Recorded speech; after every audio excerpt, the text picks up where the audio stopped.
Hey, how's it going? John from Branson, Cerakote.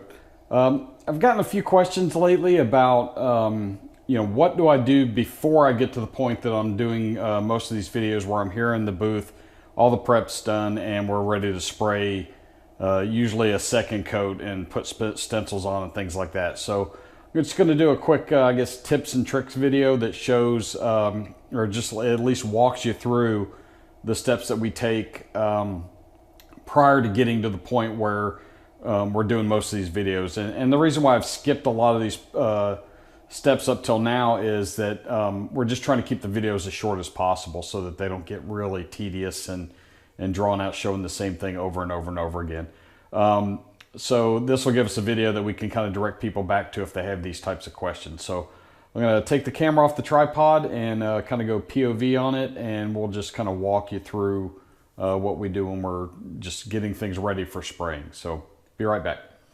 Okay, so the first thing we do, especially on a firearm or something like that, is soak it in acetone. We have the standard acetone tank that you get from Cerakote, filled with about 6 gallons of acetone. And that lets us submerge pretty much anything that we get in here, other than really large rifle barrels, 50 caliber, something like that, or really wide things, which, we'll just use a pan for anything like that, or just wipe it down. I do not submerge the tumblers. Those we just have had really good luck with just wetting down a paper towel with acetone and wiping those down. But we do submerge polymer frames and sunglasses in here. The only difference is that you'd only want to leave those in for about 30 minutes or so, and then take those out. Other than that, you can leave stuff in, things that are metal, gun barrels, actions, receivers, things like that. You can leave them in overnight if they're really gunky and you need to. After we take the things out of the acetone tank, then we then hang them in the oven. Usually, anything that's polymer, we'll gas at 180 for an hour or less. For polymer. Metal, we try to, if it's only metal in the oven, we'll try to gas that for an hour at 300. You just kind of judge the whatever you're gassing, just to kind of look at it after a little bit of time and see if it needs more time or not. You'll be able to tell.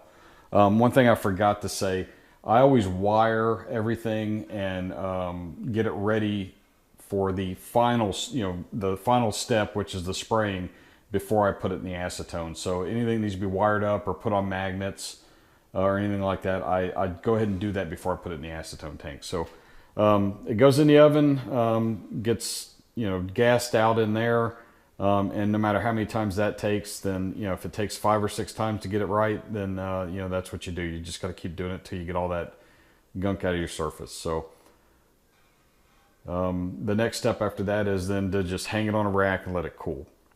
All right, as you've seen in other videos, this is our hanging rack. We got these at Home Depot. I think they were about 65 bucks, and they're just really good, sturdy racks. The actual rack portion of it has a lot of area that you can hang things from. And I'll just hang them there until they cool off completely. So once they're done there, then they go to the sandblast cabinet. Okay, one of the questions I get about our sandblast cabinet is the kind of, the air setup that we have. We have just basically Cobalt from Lowe's off-the-shelf air regulators, and anything polymer, and the stainless steel tumblers, I'll sandblast at about 40 psi. Aluminum metals, things like that.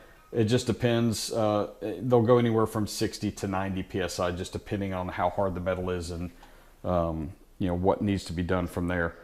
Inside the cabinet, it's obviously it's nothing out of the ordinary. You just sand stuff until it's dull. Cerakote does a pretty good job of discussing that. And talking about what you need to do with sandblasting. So after it comes out of the sandblast cabinet, we have this again, I think we got this at Home Depot. It's just a Husky high pressure air gun. You just want to blow everything off really good, just to make sure you don't have any of that sandblast powder and residue left on the item that you're getting ready to coat. So just a small step, but it's a pretty crucial step. And then after that step, we obviously just take it right here into the booth, hang everything up. What I tend to do is I have these chains with swivels hanging from the bar. And what I will tend to do is hang, depending on what's going to be what color, I'll try to segregate things so I don't accidentally spray something the wrong color. So I'll use these swivels and chains to kind of segregate things into different areas. So that I make sure I get the things the right colors and things like that. We have a bench over in the main part of the shop that I actually mix everything. I've gotten a couple of questions lately about do we do things with the graduated cylinders, or do we do them by weight, which I guess what Cerakote is teaching out at the school now. I do everything in graduated cylinders, but that doesn't mean one way's right, one way's wrong. Just whatever works for you. So that's about all I can think of for this video. If you guys have any questions or anything I still didn't cover, please leave me a comment, and I'll be glad to cover that, or shoot me an email or a phone call.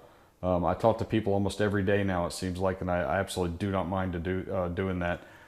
Just actually talk to people while I'm on my headset while I'm still working here in the shop. So absolutely do not mind that. So please don't forget to like, comment, subscribe, and share. And if you need any stencils, just look us up at BransonCerakote.com. Click on the link for the shop. There's usually a coupon code at the top of the page that'll get you 10% off any order over $25, and we always have free shipping. We also attach a free tracking number on any order over $12. So thanks again for watching, and have a great day.